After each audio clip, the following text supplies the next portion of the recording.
Them Dems are at it again, some scathing cross-examination of these MAGA Republican witnesses, and particularly these Trump cabinet members, one by one testifying, and Democratic senators smacking them down, Democratic House members smacking them down. Let's talk about what went down. Democratic Senator Chris Murphy, who's just been crushing it lately on a tear of MAGA frauds, liars, and grifters. Here's Senator Murphy laying down the law with RFK Jr. Watch what goes down. Play this clip. Appropriated by Congress for the purpose of vaccination programs. That is not what happened. You've done the opposite. You canceled $12 billion in grants to the states, including my state, that are used to administer and track vaccines. You promised Chairman Cassidy. When did I do that? Madam Chair, would you allow me to finish my question?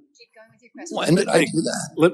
Let me finish my question. Just tell me when I did it so I can understand what the question is. You have canceled $12 billion in public health grants to states, whether you know this or not.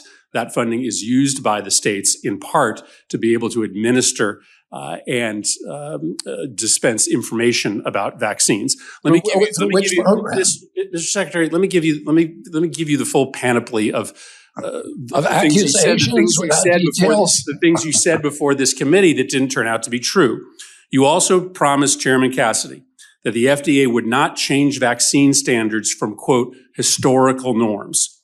But what happened as soon as you were sworn in? You announced new standards for vaccine approvals that you proudly referred to in your own press release as a radical departure from current practice. And experts say that that departure will delay approvals. You also said, specific to the measles vaccine, that you support the measles vaccine, but you have consistently been undermining the measles vaccine. You told the public that the vaccine wanes very quickly. You went on the Dr. Phil show and said that the measles vaccine was never fully tested for safety. You said there's fetal debris in the measles vaccine. And this morning— All true. This morning in front of— Do you want me to lie to the public? That's not— none of that is— Of course it's true.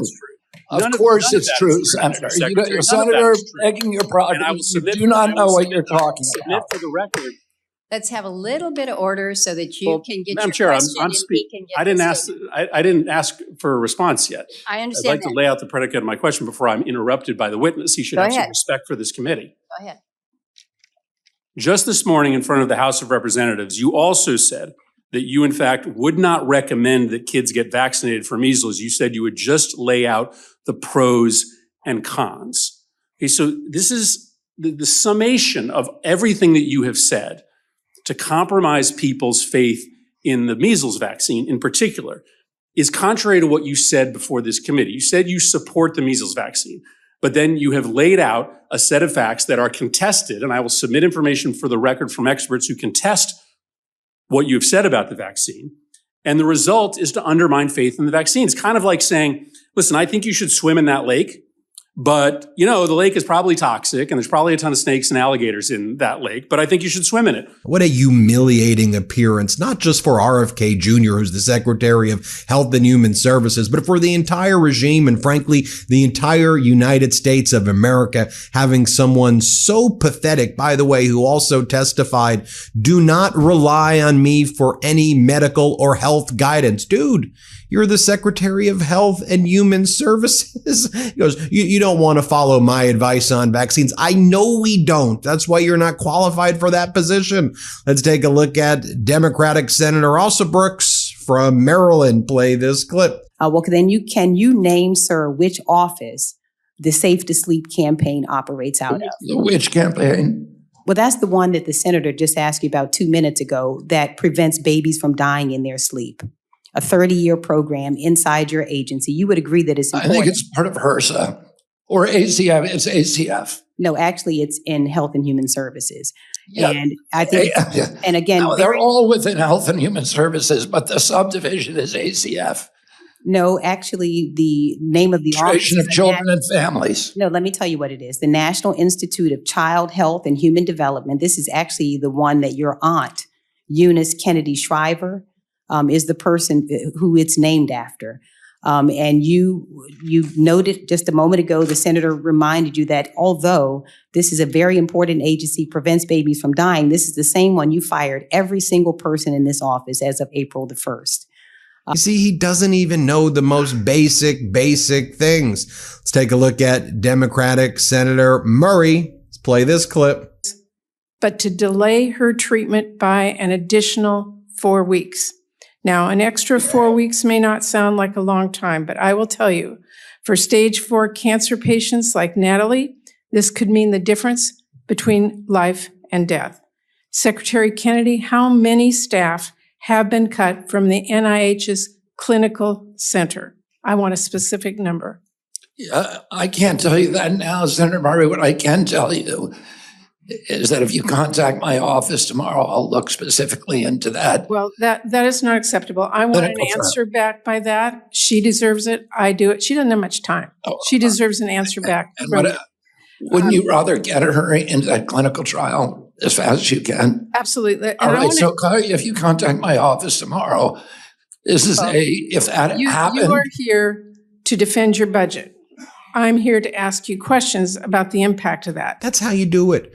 You just ask the simple questions and you'll see that people like RFK Jr. have no clue what the hell he is talking about. And here, under more questioning, RFK Jr. admits that NIH cuts will hurt people. Surprise, surprise, when you cut the National Institute of Health and the Center for Disease Control, when you start firing the people who look over infectious diseases, similarly, when you get rid of people who deal with emergency disaster relief like FEMA, that's bad. And now it's a ticking time bomb waiting for the next disaster to unfold. Here, play this clip. You don't care. Mr. You Secretary, don't care about Natalie. I reclaim my time. I've offered to help Natalie. I am asking you a question, and it is critical. You are here to defend cutting NIH by half. Do you genuinely believe that that won't result in more stories like Natalie's? I think the cuts that are now proposed by NIH are going to hurt. I think that President Trump, listen, there's no agency head in the government like myself that wants to see their budget cut. And I asked you, have you personally assessed what this is doing to patients? And I am telling you one story of one person, it is impacting life or death situation. I think it's. You want me to answer your question, Senator? Well, you did. Oh, I have not. You have not allowed me to answer it. Well, I will just say that it is my job to be a voice for people like Natalie and countless other patients who are like her. So you've got to fix this.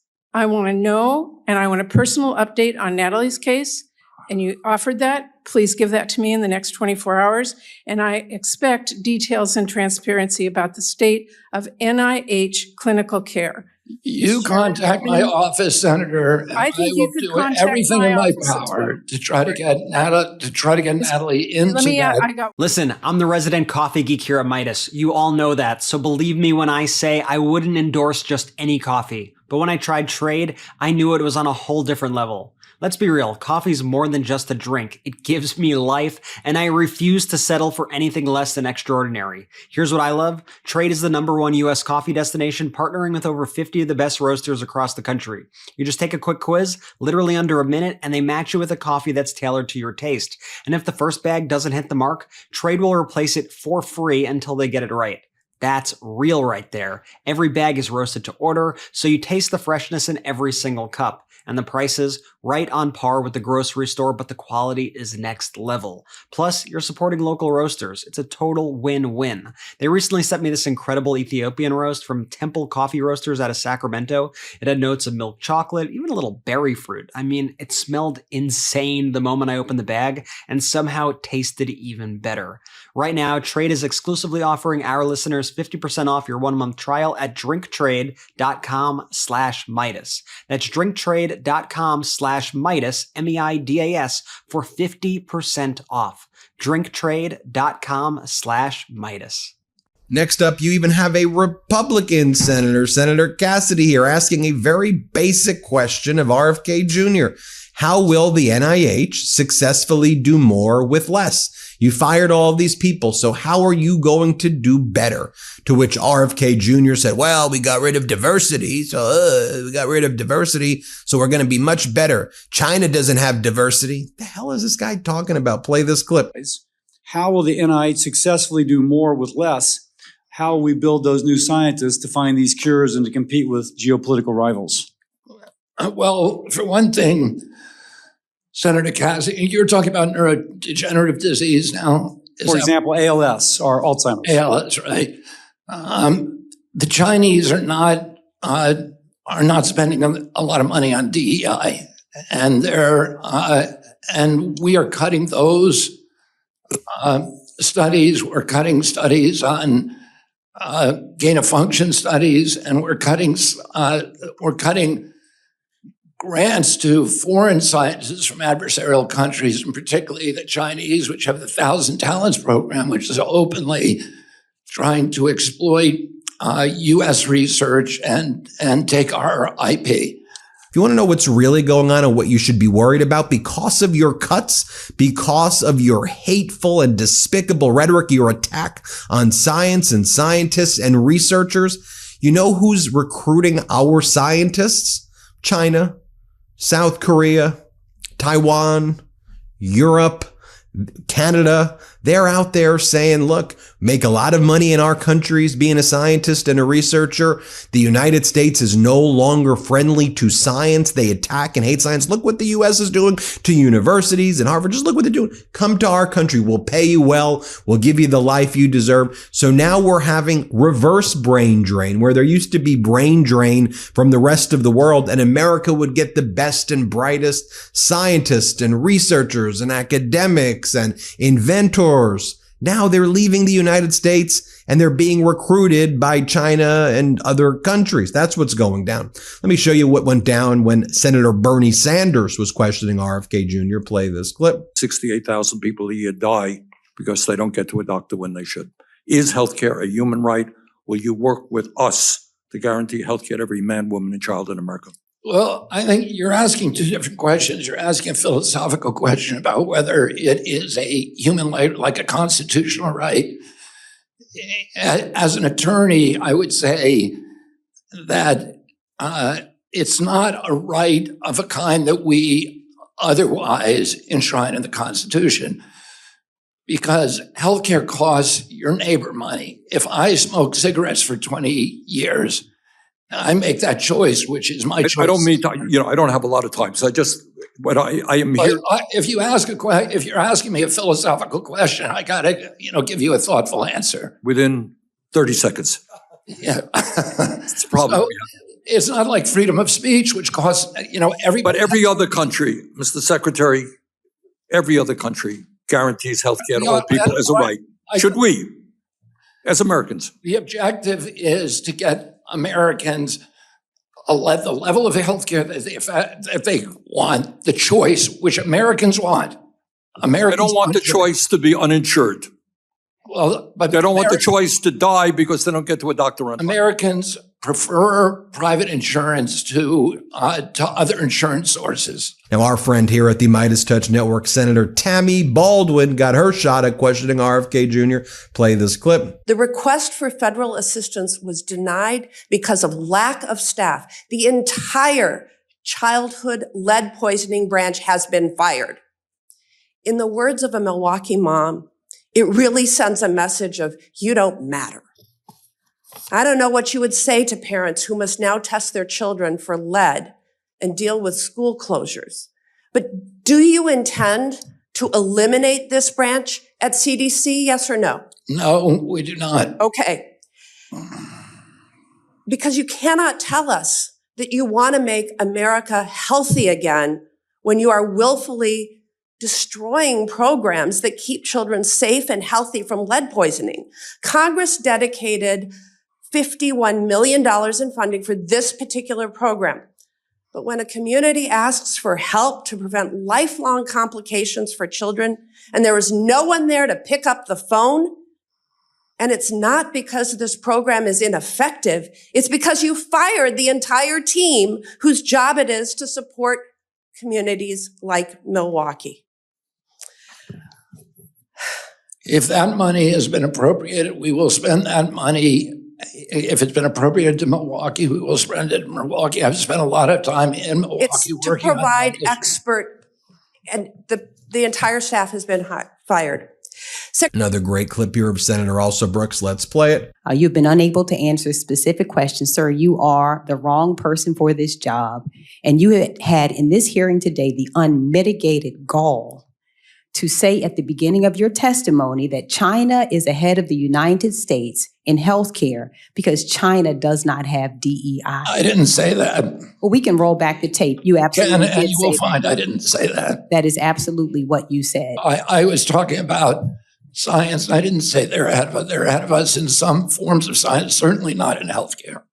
And here's our friend at the MeidasTouch Network, Democratic Congress member from California, Congressman Garcia, Robert Garcia. Here's what he had to say to Kristi Noem, Miss Dog Killer cosplayer herself. Let's play this clip. Now, Madam Secretary, you've heard this case today, but I have to speak about it one more time. I think it's really important. This is Andrew Romero. He had an appointment to come to this country to claim asylum. We gave him that appointment. The United States government gave him his asylum appointment. He comes for his appointment. He passes a credible fear interview. He's a gentle person as described by his family. He's openly gay. He was leaving his country for persecution of being gay. He did everything right, claimed asylum. That was legal. And then we sent him to a dangerous prison at the border with no due process. There are claims about his tattoos. He has his parents' names on his tattoos and 2 crowns that relate to a festival back in his hometown. We are paying to lock this young gentleman up forever. What I would ask is the ambassador in El Salvador, we have asked for proof of life of Andrew. He has had no access to lawyers or family since he has been taken over a month now. No one knows if he's even alive. His mother just wants to know if he is alive. So my ask to you, Madam Secretary, is the same that I asked the ambassador. Can we do a proof of life check on Andrew just to see if he is alive?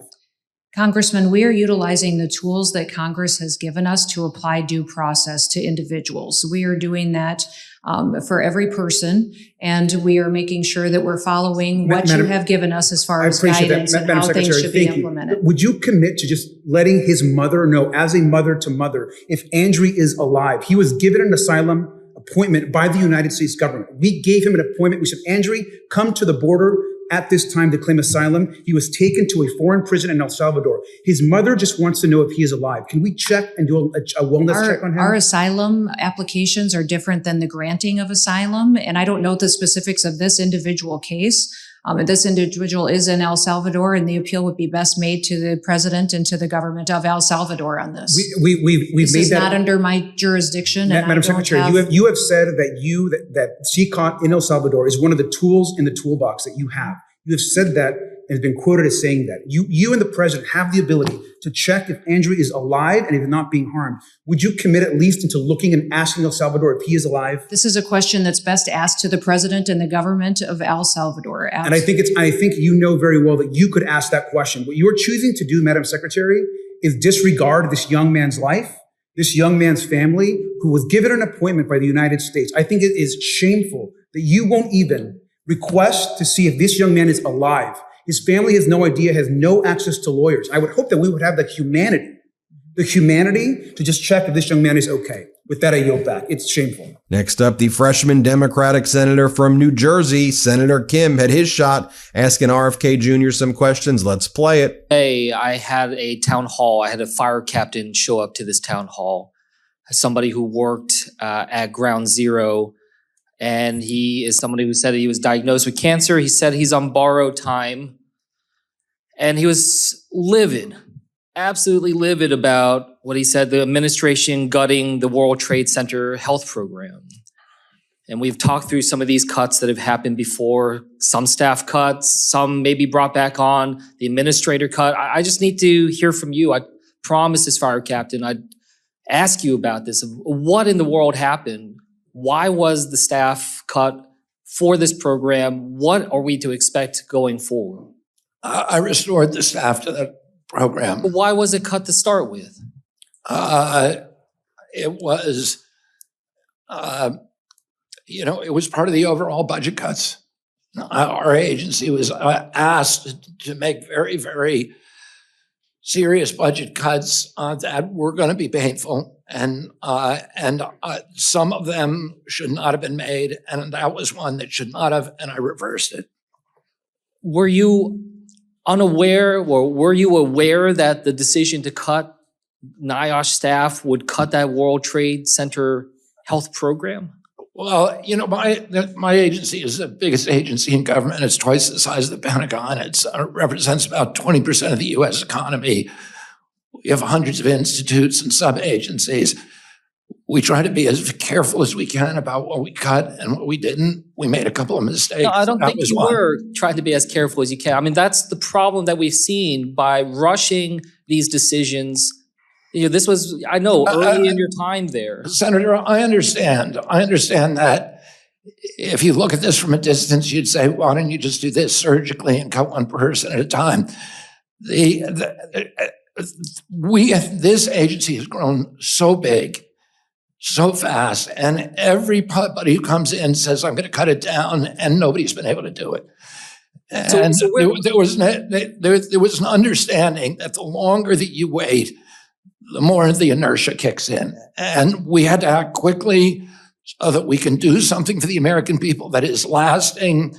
And we understood that there would be some mistakes made and that we would go back and reverse them when they were made. But it was more important to do decisive action quickly that could eliminate the metastasizing of this agency to, which was growing and growing as our health declined. So where is this going to land now? Can you tell us right now that the staffing of the World Trade Center Health Program will go back to where it was before you became secretary? That program will continue. There will be continuity in that program. On the other hand, you had Senator Hawley from Missouri, MAGA Republican, used his questioning, as Aaron Rupert says, to push RFK Jr. into further restricting mifepristone. That's how they're spending their time. Play this clip. The incidence of serious adverse health events. So my question to you is this. You previously testified to the committee that you would do a top to bottom review of mifepristone. Mifepristone is subject to a REMS currently.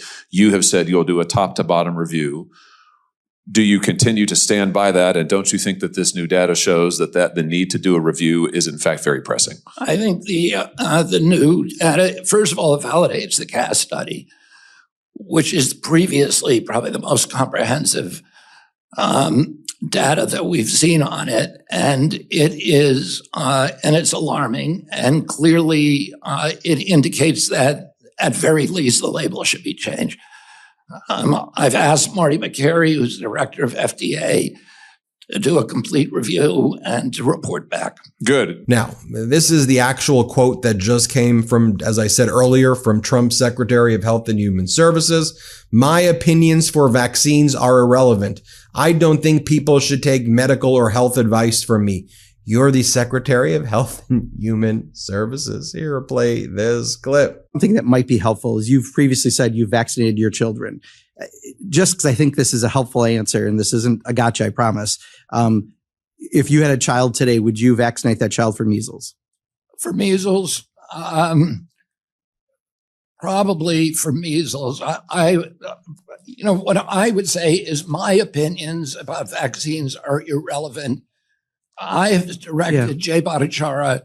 Sure. No, like I said, I don't want to. So that everybody can make that decision. But I don't want to seem like I'm being evasive. Yeah. But I don't think people should be taking medical advice from me. Right. No, I got that. And I'm not asking you to give them medical advice, but would you vaccinate your child for measles? If I answer that question directly, that it will seem like I'm giving advice to other people, and I don't want to be doing that. I want people to make. But that's kind of your jurisdiction because CDC does give advice, right? I'm not trying to do it as a gotcha. It's just kind of. And I just want to show you too what's brewing with these MAGA Republicans, like MAGA Republican Mark Alford right here. So they're fighting with each other over the fact that the MAGA Republicans in the House, by and large, want to get rid of Medicaid. Right now, Medicaid's on the chopping blocks. If you look at what's going on in the Energy and Commerce Committee, $880 billion in Medicaid getting cut, you will lose your Medicaid the way it is right now. Period. Full stop. There's no ambiguity of what is actually happening right now.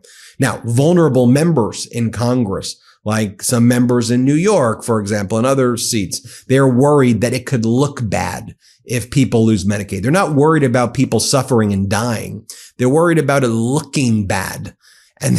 And then you have the other MAGA Republican Congress members who don't care if it looks bad, and they don't care if their own people are going to lose Medicaid in their states. They're just saying we want our people to die in our states because they like to see death and cruelty. I mean, just listen to what MAGA Republican Mark Alford's saying. Here, play this clip. Thanks for having me on. I have nothing but the utmost respect for Senator Josh Hawley. We just dropped his bill in the House today, the Pelosi Act, which bans members of Congress from trading individual stocks. We're aligned on that. We're not aligned on the terminology, let's put it that way, for Medicaid. He calls them cuts. I call them savings. Look, we are kicking 1.4 million illegal aliens off of this program.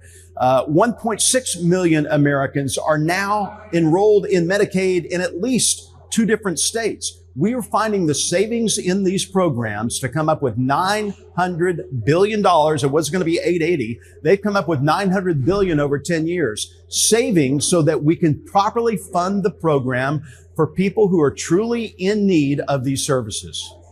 Well, there you have it, folks. Let me know what you think about all of this. But again, Democrats with some brilliant, sharp, pointed, direct cross-examination. Hit subscribe. Let's get to 5 million subscribers. Thank you for watching. Can't get enough Meidas? Check out the Meidas Plus Substack for ad-free articles, reports, podcasts, daily recaps from Ron Filipkowski, and more. Sign up for free now at MeidasPlus.com.